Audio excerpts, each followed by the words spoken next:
constantly learn, because the more you learn, the more you'll be aware of the fact that, listen, this is something which I need to get better on. So the best way to perfect yourself is by learning through other people's eyes. That's how I've learned. No one was there to teach me that this is the way it's supposed to be, but through awareness, you kind of understand what is going on in the market. Make jewelry for everybody, but most importantly, your quality has to be really nice. Has to be really, really nice. So don't compromise on that at all. Yeah. And then work speaks for itself. Then it'll just happen. Always been the fact that they love that balance. So if you can find the balance between India and Europe, or India and America, or India or Japan, or India or China, it's kind of goes globally everywhere. If you make it too Indian, they feel that it's too Indian, or they might just buy one piece of earrings and they'd be like, I'm done with my Indian shopping. But if you can find that balance between the two countries, or 3 countries, or 4 countries, wherever you're traveling, it goes into a much larger audience. So I think my designs are always inspired by India, but it's more European, or it could be more American or Asian. I would use jade, for example, and then I would do an Indian motif. So it kind of collaborates together for the Japanese market. So like I play around with depending on what I'm doing. So Dubai, for example, is Islamic. So I would do Islamic something and then have a European take on that. So it kind of goes with both. You know, when you're making something on your own, you know what goes behind it. Versus something which you've copied from a magazine, it's cut, copy, paste. So you won't have a story only to it. But when you make something of your own, you know where it's coming from. So I would say that, you know, be as truthful to yourself. If you're a cat designer or a jewelry designer yourself, be experimental, but know it for a fact that you want to do something of your own. So don't copy. I mean, you take inspiration. We all take inspiration from everything around us. There's nothing wrong with that. But don't be so I wouldn't say ethical, but be a little different. Like, don't copy the whole thing and say this is yours, because there's no story only to it. Change it, tweak it, make 4 or 5 changes to it, and then come up with an idea which appeals to you. So that is more. To honor this occasion, we have chief guest, a special guest today, Mr. Anuj Shah, founder and creative director of House of Umrao. You already hear on screen some work by him. Lot of wonderful designs thought out and created by him, influenced by Art Deco, vintage, architecture. Their presence in US and European markets, doing a lot of great work. Mr. Anuj himself is a GIA alum. He is a gemologist, GG and JD. So when he was here, I could only see that feeling on his face when he was having this nostalgia coming back to campus, and he's been talking about it since he's here. So I would like you all to welcome him for the session today. He's going to take us all through his journey of how he started, how GIA, and today where he is. So a warm welcome to Mr. Anuj, and I'll turn it over to him. Thank you. Thank you. Hi guys, firstly congratulations to all of y'all. This is a great milestone for all of y'all from different walks of life, and some who are coming from family backgrounds, some who are students who are coming just to learn design, jewelry, everything else. My first thing I want to start with is the fact that, we've learned the 4 C's and we've learned all of that, but one needs to go beyond the 4 C's and see a larger picture. There's so much out there to convert in the sense that you want to start with first meeting clients, and it's going to happen to all of y'all, where there will be a design that we make, and then how do you convert that into a sale, and the whole and everything that goes around with it. So basically, it's not just about the fact that you're making a sale for money, but you have to see a larger picture than that. So the first thing that comes to my head is an experience. Where you're sitting, the studio that you're sitting in, an experience to the point that you want to give a piece of jewelry with your love and see a spark in the client's eye. That is more fulfilling than just making a sale. So I would say that start your journey with not just seeing money as a perspective, but also see as an introduction to the client's feelings and emotions. Because what really matters is trust and faith. So when you start with trust and faith, half your job is already won. So you start with that. Now my journey started when I was in college, and that time I was just starting with my own third generation business, and we were not jewelers, but we were traders in scarlet stones and rubies, sapphires from Burma. We used to trade in all those things. My grandfather, my father, and me. And I used to sit with books from Christie's and Sotheby's, and I used to call these babus from Bengal, and they used to come to my house, and I used to sit with them, tell them certain parts of some catalog, and then take it another part of another catalog and mix the two and make it own a different way. But the entire process was very overwhelming because I can never forget those days. It was nothing. The CAD wasn't there. There was no casting at that time. Everything was made by hand, and the entire transition from starting from there, sitting in the room with books, to the point that I used to see movies from Hollywood, and I would see Marilyn Monroe, I would see Great Gatsby, and I would take all these black and white films and take ideas from there, what they used to wear in the 1920s. Then came a point where Cartier was a big influence in my life, and I used to go to Chor Bazaar and different areas around Bombay and see Art Deco buildings, and then it became so aversive that the fact that Art Deco became a part of me. I started designing everything with Art Deco. So straight lines, geometric lines, taking influences from different stones. It could be lapidary work like lapis, turquoise, onyx, coral. Typically, these stones were used in the 1920s and 30s. So taking influence from the old era and then making it into a modern way. So taking the old with the new and creating something which is really magical. I think each one of us are somewhere influenced with our past, uh, our what we see around us. So I think it's very important that we become more aware of what we're doing and what we're seeing. And traveling around India is a huge bonus for all of us because there's so much out there. There's so much out there that you can see. You could go Goa for a holiday, but go to Panjim and see the Portuguese bungalows there. Could be churches with mosaic colors and all that. So the entire root of India itself is very strong, and I think when you start traveling outside and you see that what you can amalgamate between what's new in the international world and what's in India together, it can really become magic. It can really become magic. So I've seen this through, and my journey has also been very different because back old days we didn't have shows, we didn't have platforms, we didn't have social media, we didn't know how to be out there. Um, but still, I believe that what you can create and make, if it's special, the work will speak for itself.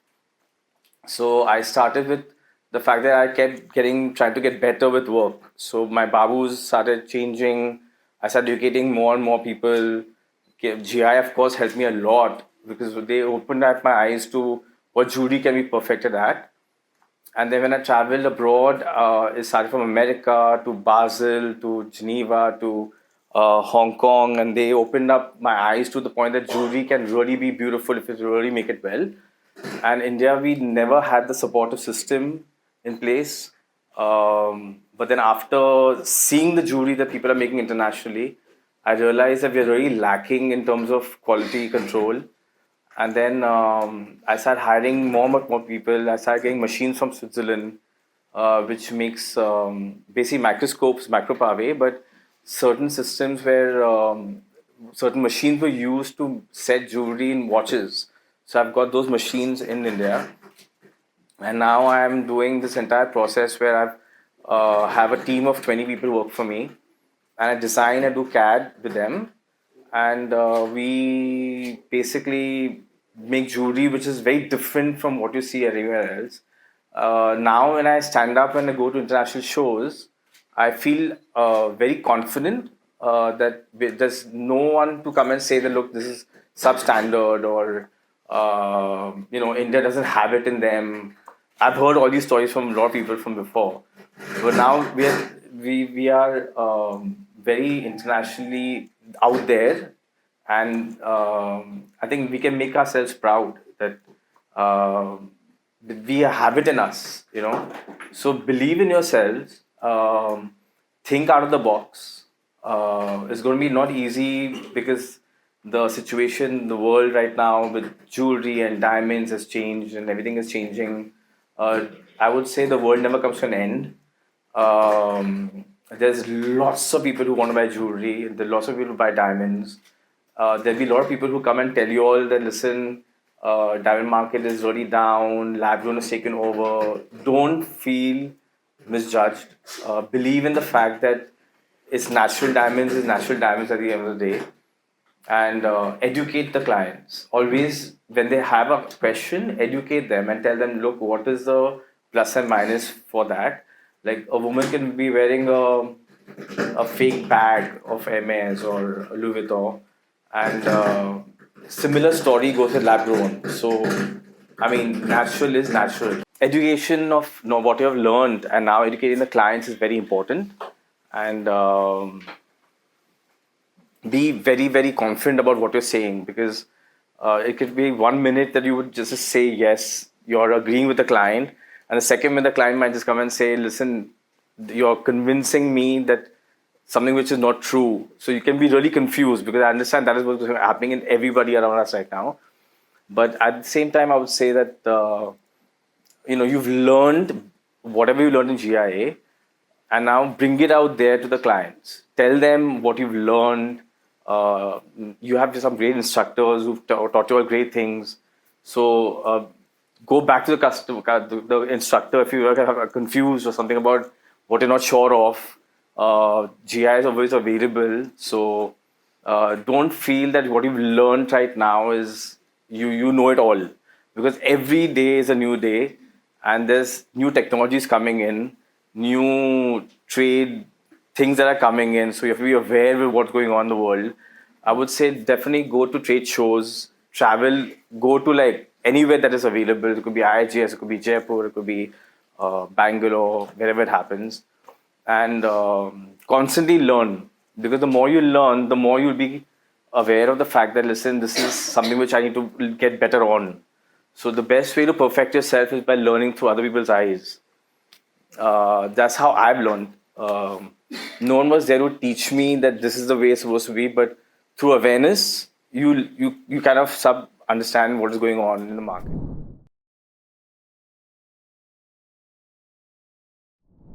So Umrao is the name of my grandfather. So my grandfather's name was Anuj Shah. So we've taken Umrao as to pay tribute to him, and called it House of Umrao. So that's the story.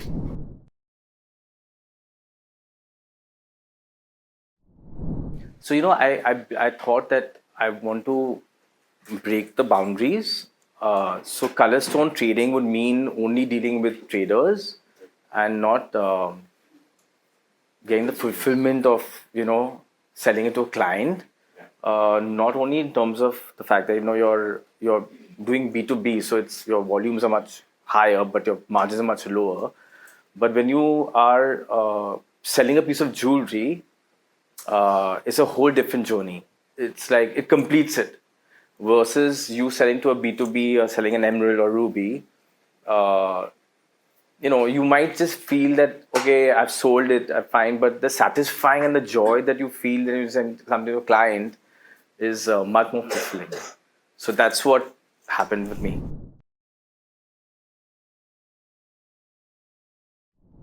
I 100% think so, because I think our industry has still somehow been more conservative. Last 25 years, I've always waited that clients will get more educated and they look for new things, but they've always been more conservative. But the new generation, people who are coming in, like the clients' daughters who are coming in, us are buying from me and saying that, listen, I like it. I like what you guys are making because of the fact that it's different. So I would do maybe 2 or 3 of each style, and then I wouldn't mass produce. So I would do maybe 3 pairs of one earring, which I think has really come out really nice. And then the client likes it, she buys it. But then when she walks into a room, nobody else will have it. It's not mass production. So I think same thing with clothes. When a woman walks into a party and you get 3 women wearing the same clothes, they won't like it, right? So keep that in mind and make different things. But quality has to be really good. Quality has to be really, really nice. Yeah. But there's a huge market for it.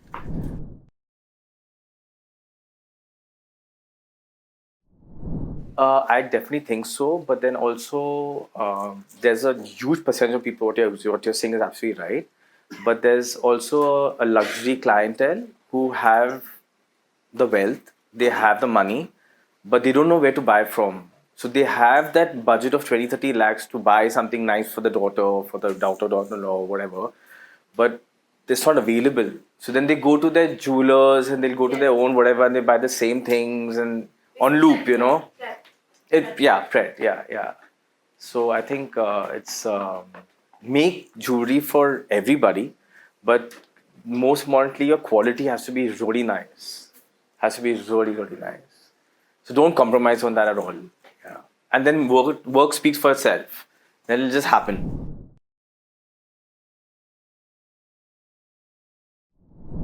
Yeah, it started with word of mouth, and then slowly it went on to the point that I took part in some awards. So then I got some competitions and all that. And then social media helped me a lot. I think I'm not very active. I handle my own Instagram, but then I would post once in a while, and then the followers kept growing. And then now I have clients in the Middle East, I have some clients in America who've already had.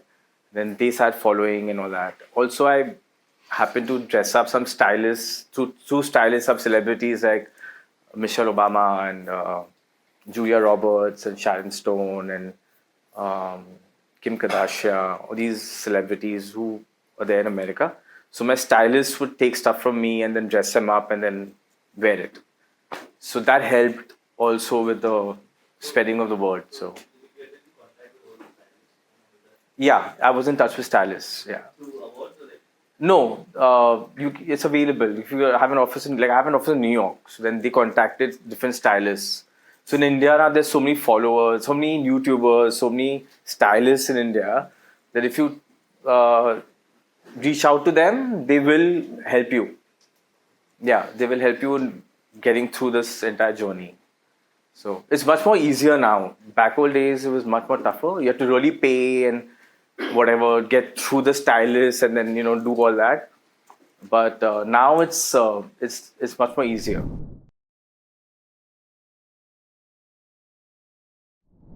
Okay, so what I've done is like how there's IKEA where they do furniture and design, where there's quality furniture and it's affordable.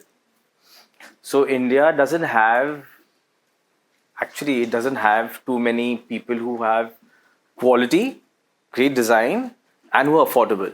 So either then there are designers who are up there, and then it could be I don't want to name, but it's unaffordable, or then there's a generic jewelry line where people make jewelry and then they sell to the public. So if you can create what I'm trying to tap is also what I would recommend you guys also that hire a good CAD guy. If you're a CAD already doing it, that's fine. But great design, great team, craftsmanship. You need 20 people. That's all you need. And then slowly get into this zone of not marking it up too much, but making affordable. So clients see a change, they see the quality and the design, but you're affordable. One moment you hit that, you will see the magic happen. You will just see people will just come and buy from you. Could you put it into numbers like what affordable categories? So I would say, like 1 lakh to 10 lakhs is affordable. Yeah, it's a sweet spot. The moment it goes to 30 lakhs and 40 lakhs, then that it takes time. Client to develop the confidence and faith and trust and everything come back to you. But for you guys, I would say that just start with that. 1 lakh to 10 lakhs, great design, great quality, and don't mark it up too much. I mean, there's a whole mindset that margins hone chahiye and all that, but that shouldn't be the case.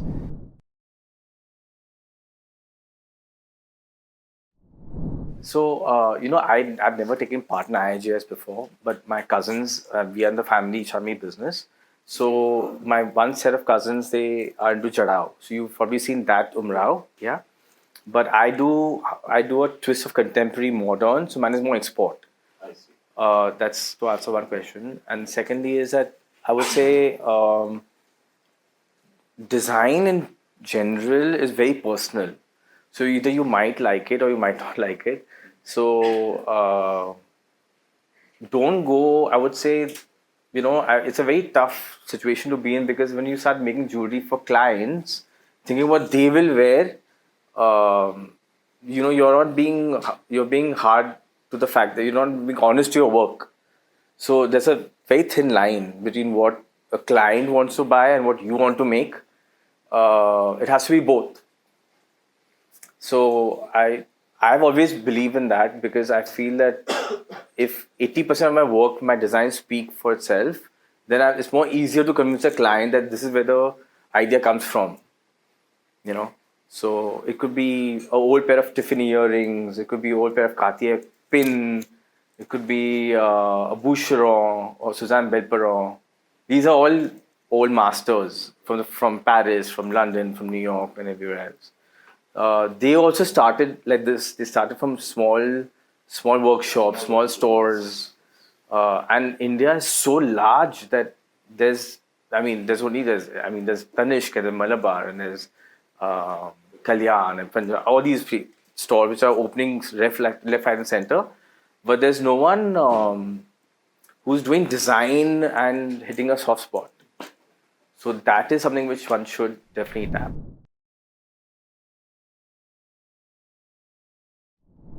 So, I would say wherever I have traveled with my jewelry, doing shows and trunk shows all across America, it's always been the fact that they love that balance. So, if you can find the balance between India and Europe, or India and America, or India or Japan, or India or China, it's kind of goes globally everywhere. If you make it too Indian, they feel that it's too Indian, or they might just buy one piece of earrings and they'd be like, I'm done with my Indian shopping.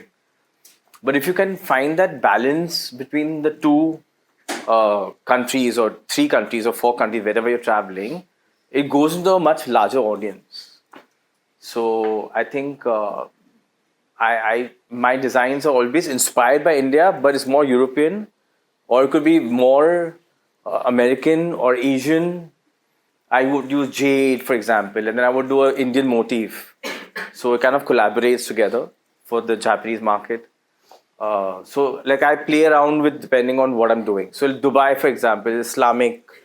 So I would do Islamic something and then have a European take on that. So it kind of goes with both.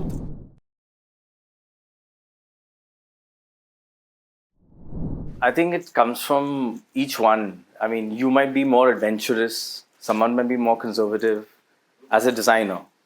So it's something which needs to come from your personality type. So if you are adventurous and you want to make something different, you will go with that. It's something different angle. But if you're conservative, you play it safe. You won't play too hard. So each one is different like that. And I personally am more adventurous. I like to break boundaries. I like to make something from here, something from there. Um, Turn the table around. Let clients say that it's different. And if they buy it or don't buy it, it's a different thing. But at least it's something different which I've tried. But don't be so over adventurous also कि ऐसा कुछ बना दिया कि वो पहनने लायक ही नहीं है, you know. So you have to have that. You have to keep in mind that you have to see it on a woman's neck or ears, or how it look. Don't be so adventurous. You have something which is so great on paper and as a piece, but you never end up wearing it. So then that won't help. This is one of the actresses. This is from 1999, I think, or 2003, something like that. So this is something called Bakelite. So this Bakelite was made in the 1920s as during the wars. So we took Bakelite, we cut it, and we put rose. So if you see the rose, the motif is very Indian. The Islamic Indian part, but the material is European. So I've done the European mix to the Indian motif and made this earring, and that's how she wore it. This is onyx and diamonds with rose cuts. This I made again in 2004, 2005. Yeah, so it's geometric. Both are deco, but different in their own way. So 20 years ago, no one did this, so I thought I'd change the look and I'll try different things. So I was happy to see it on the red carpet. So it was very fulfilling. Yeah. Do you have some more? Yes. Okay. This is a lovely cuff. Basically, I took this from there's a jeweler called Fred Layton, who is no more, and I made this for him. And this is spotted by all these actresses over here. That's a Bakelite cuff again. I've taken the Indian geometric Art Deco style motif and put it onto the cuff. So this picture that you see on the right, on the left, is an Arabic, urn, but it goes so well with the whole look. So it's a very Art Deco Western cuff, but in an Islamic world. So it's how you place things together. Yeah. This says yellow diamonds and black diamonds. What I've done is I've reversed the diamonds. So the girdle is not down, the girdle is up. So it's like a donut shape, and all the diamonds are set reverse. So it gives a dimension to it. This is again 2008, 2009. This is the earring, which is amber. So I've cut the amber right here, the orange one, and I've taken tourmaline. So combination of tourmaline and amber, pink and orange is very interesting, pastel colors. That I've done with wood. So I've taken wood and I've basically made a earring and put onto the wood and make a earring out of it. So I've used different elements of whatever you see in travel. I was adventurous. I still am, but I feel like it should look nice at the end of the day. Yeah, you asked me something. Sir, so just a small question. Looking at the design, it comes out as an amalgamation of different cultures and Correct. everything, and Yeah. also with an Indian touch. Yes. Yes. So, sir, how much of it is accepted in India? So, what would be your idea of how much of your consumers would be Indians to and Okay. the So ratio of the world? yeah. So 20 years ago, I would say Indians wouldn't accept this at all because they were very old style or conservative thinking and all that. Now, if you ask me, they are ready. They want all of this because they're all well traveled. Most of the Indians are traveling everywhere. All the flights are sold out. Every business class is sold out. So you see the travel factors really come in. And India has become so educated with the fact that social media, they see everything on reels. They know what's going on in America at the speed of second. So everybody's ready right now. So right now you are in a great space to actually enter the industry and take it forward because they're hungry for goods. Now it's up to you what you all do to make this happen. Uh, And sir, one part of all that you showed, and you also scrolled everything. So one thing that we all felt, at least some of us, that you started something way before. Today doing all this makes more sense because you would get returns immediately because Indians are now picking on the global trends. Correct. Pretty fast. Right. But I think 20 years back there wasn't reach, so you were basically targeting people outside India. Yeah. And which is pretty difficult to actually to convert. Yeah. So I think this is rather the right time for this kind of movement. Absolutely. Which is what I'm saying, that if I was to start GI now and start my industry now and start getting into business now, I think first of all, also the fact that I was there 20 years ago, I learned everything in 20 years to reach here now. So it takes time. Be patient. Don't jump in. Don't be like, okay, the next day you wake up and you're going to start doing the same thing. Take your time. But also the fact that don't feel disillusioned with the fact that jewelry nahi bik rahi hai. You made 10 things, kuch bhi nahi bika. You made 20 things, kuch nahi bika. The investment is stuck. Don't feel demoralized. But note for a fact that if you are true to yourself and if you are different from others, it will sell. It could be B2B, it could be B2C, it could be whatever, but think out of the box. Yeah. This is Oprah Winfrey. She wore this earring I made this of bakelite and I cut it. So it's light. Bakelite is a very light stone. It's ceramic, it's like plastic, it's like that. So I put diamonds around each and every of those roundels, and then I made a earring out of it. So it's super light. It feels heavy, but it's super light. So also jewelry, you have to understand that women, don't make it difficult for them because, at the end of the day, they have the ears just drooping down. You make heavy things and won't sell. Client might buy it and return it later on. So keep in mind that the weight should always be in balance in proportion to the design that you're making. So this is something which Oprah Winfrey wore. That is rose cuts and pearls, which I did. Again, very Indian, but it goes with the international look.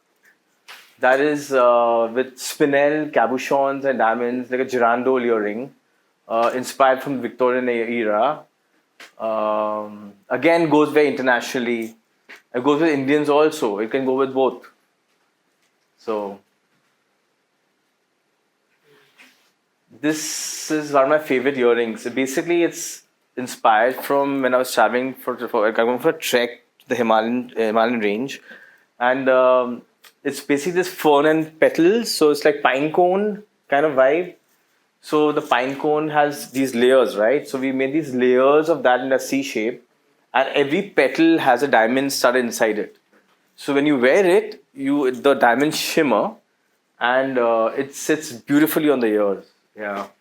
And that one is again similar at the Gold Concept series, where it was contemporary gold with a matte finish, so it's not too shiny, and the diamonds set inside, flush into the petal. So it's not protruding out, but it's set inside the metal. So it's very light. It's very like 30 grams, 28 grams, wearable. This is the reverse set, which I'm doing a lot now. I'm doing very well with it. They're cushion shapes, so it's not round, it's not oval. It's a very interesting cushion. Cushions is already in. This is again a beautiful example of Art Deco. So it's onyx, emerald, and diamonds, and then links at every point. The way it's made is super flexible. So when you move it, it literally bends completely. That one is half emerald bead, so it's half Indian and half European. So when you wear it, it gives a very two-dimensional look. This is with feathers. This is one of my favorite earrings. Again, the hinges at the back, and it's like a cascade, like a waterfall of diamonds falling from the onyx tip. This one is from Kashmir Valley. So when I've gone to Kashmir, there are all these Kashmiris who are wearing all these earrings, which are very a lot of movements. So I've done a 2 layer of Kashmiri sort of fringe earrings. So they keep moving and they sit on the ear really well. This is again a reverse set. So the diamonds are reverse set. So when you wear it, it gives a dimension to it, and when the light falls onto it, it gives different illusions. So this is sapphire and diamonds. This is with these are all diamonds which is set upside down again. It's a ball of 28 carats of diamonds. Again, now all the prices that you see here are all affordable. So like this is for like 6 lakhs. That is for like 8 lakhs, 9 lakhs retail. So it's design, it's well made, and it's affordable.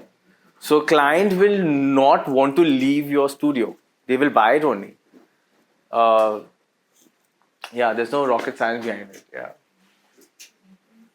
So this is a jeweler called Fernando Jorge who makes these earrings. So I did a twist on it. So like I was asking you, I asked you a question. So I made a twist on that. I put pearls in it. I changed the movements a bit. I got the movements right, and then it's a take on another master.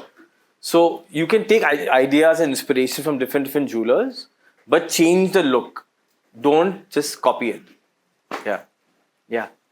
So, as you've been suggesting that don't copy, tweak something. Have you personally come across any situation where your designs, your earrings, or necklace have been just copy pasted on the Oh yeah, a lot. So, how do you tackle it? A lot of that.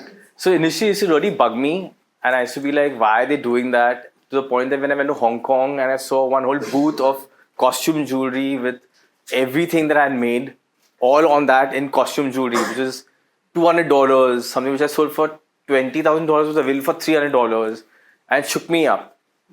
Then I went back and I said, "Listen, I can't do this." So I changed my entire line. So it's also when people copy you, it also motivates you to do something more different. So you take it as a positive rather than negative. That's what happens because right now social media is so much out there that all your designs can get leaked. So I personally don't post too much on Instagram. Once in a while I do, but I think that's something which you have to live with. It's going to happen with everybody, all of us. But be more positive. It's okay. Let go of it. Don't hold on to it too strong. So it's fine. Yeah. Mr. Shah, Thank you so for much. gracing this occasion. I mean, this is our attempt to showcase the industry to our students by calling veterans such as you. We are obliged to transfer the knowledge as backed by our own research, but then the market and the trade outside is so diverse, and you're the one of the perfect representatives. So thank you so much for coming in and sharing your perspectives with everyone here.